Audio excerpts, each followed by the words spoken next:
The individual neuron is no longer the fundamental unit of meaning. Right. Which forces us to redefine what a feature even is in this world of compressed codes.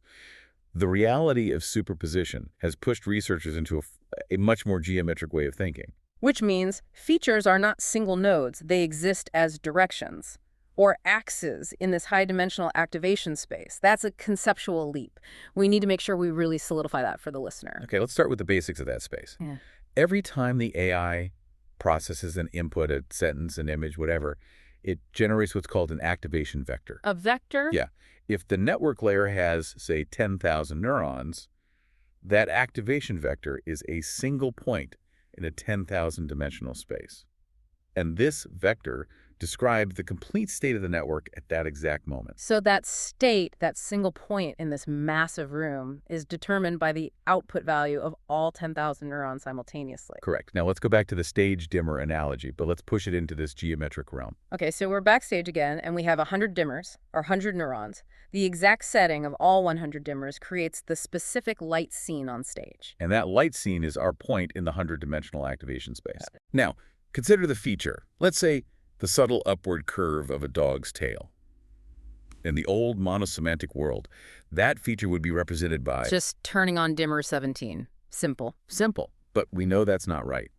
So in the superposition world, that feature, the dog's tail, is a recipe. A recipe. It's achieved by turning dimmer 5 up 70%, dimmer 12 down 10%, dimmer 33 up 40%, and leaving all the rest off. It's a combination. That specific recipe, that combination of simultaneous activity across many dimmers, defines a direction, an axis in the space of all possible dimmer settings. So when the network sees that dogtail, the activation vector, that point in the room, it shifts along that specific axis. That axis is the feature. And if two features, like apple and mountain, are packed into the same neuron, It simply means their directional codes, their recipes, both require turning on that one shared dimmer.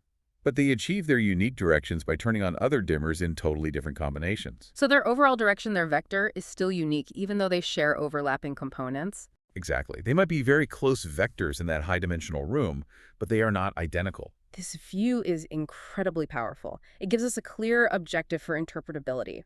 Stop hunting for the nodes and start hunting for these geometric axes. And this geometric view is really reinforced by the formal definition that researchers have started to adopt for what a true feature is. What's the definition?